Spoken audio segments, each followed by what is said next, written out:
Hi guys, welcome to market express. ரொம்ப நாளைக்கு அப்புறம் வீடியோ போகிறோங்க. நம்ம இன்றைக்கி சூப்பரான மார்க்கெட் இருக்குது, நமக்கு தகுந்த மாதிரி மார்க்கெட் அமைஞ்சிருக்கு.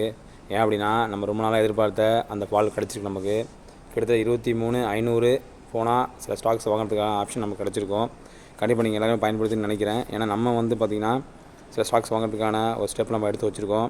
அது என்னோடய ஃபஸ்ட்டு ஸ்டெப்பை பார்த்திங்க அப்படின்னா, கண்டிப்பாக நான் சொல்கிற விஷயம் ஒரு டாடா ஸ்டீல் தாங்க. டாடா ஸ்டீல்லே டாடா மோட்டார்ஸுங்க, Tata consumer, IDFC first bank. சரி, உங்களுக்கு ஒரு அருமையான ஒரு ஃபால் கிடச்சிருக்கு நமக்கு ஒரு போன வாரத்தில் வரோம். சரி, அதேமாதிரி இந்த கோல்டு வாங்குறதுக்கான நல்ல ஆப்ஷன் நமக்கு கிடச்சிருக்கேன். அப்படின்னா போன வாரத்தை கம்பேர் பண்ணது பார்த்திங்க அப்படின்னா, இந்த வாரத்தில் ஒரு நல்ல ஃபால் கிடச்சிருக்கு நமக்கு. கிட்டத்தட்ட பார்த்திங்கன்னா ஒரு 7.54 இந்த ஒரு நிலமை மாறி இன்றைக்கி பார்த்திங்கன்னா 7.30 அதுலேருந்து உங்களுக்கு ஃபாலோ மெட்டீரியல் கிடச்சிருக்கு. உங்களுக்கு இப்போது கண்டிப்பாக நீங்கள் பெனிஃபிட் பண்ணலாம். நீங்கள் கோல்டு எந்த அளவுக்கு நீங்கள் அப்லோட் பண்ணுறீங்களோ அந்தளவுக்கு ஷேர்ஸும் நீங்கள் அப்லோட் பண்ணிங்கன்னா கண்டிப்பாக நீங்கள் பெனிஃபிட் பண்ணலாம்.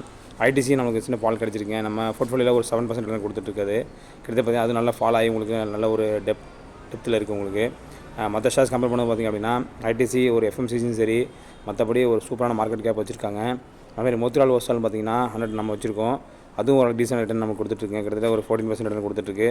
நம்மளே அதில் ஒரு ஷேர் 2 ஷேர் வாங்கி போட்டுட்ருக்கோம்.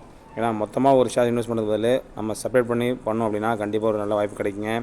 நேட்கோ ஃபார்மும் சரி ஒரு நல்ல ஃபால் கிடச்சிருக்கு. ஏன்னா கிட்டத்தட்ட நான் ஒரு போன மந்த்தும் சரி போன இயரும் சரி கிட்டத்தட்ட நமக்கு ஒரு 66% ரிட்டர்ன் நமக்கு கொடுத்துருந்துச்சிங்க. நேட்கோ ஃபார்மா ஒன் டேவும் சரி ஒரு 1 வீக்காகவும் சரி நல்ல ஃபால் கொடுத்துட்ருக்கு. ஸோ அந்த வாய்ப்பை நம்ம பயன்படுத்திப்போம்.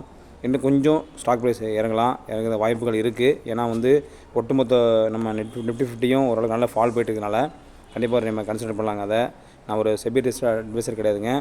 நல்ல செபி அட்வைசர் கேட்டு நீங்கள் கண்டிப்பாக நீங்கள் இன்வெஸ்ட் பண்ணலாம். நம்ம ஃபுட்ஃபுல்லே பார்த்திங்கன்னா கிட்டத்தட்ட ஒரு 12% ரிட்டர்னில் நமக்கு இருந்துச்சு. நமக்கு ஒரு 2 வீக்ஸ் முன்னாடி, கிட்டத்தட்ட 15 நாளுக்கு முன்னாடி. இப்போ பார்த்திங்கன்னா அரௌண்டாக ஒரு 3% அந்த கீழே இறங்கிடுச்சு. கண்டிப்பாக திரும்பி மார்க்கெட் அதோட பூம் காமிக்கும். கண்டிப்பாக காமிச்சா அந்த பெனிஃபிட்லேயும் நமக்கு ஒரு நல்ல பெனிஃபிட் கிடைக்கும். ஸோ அதனால் வெயிட் பண்ணுங்கள்.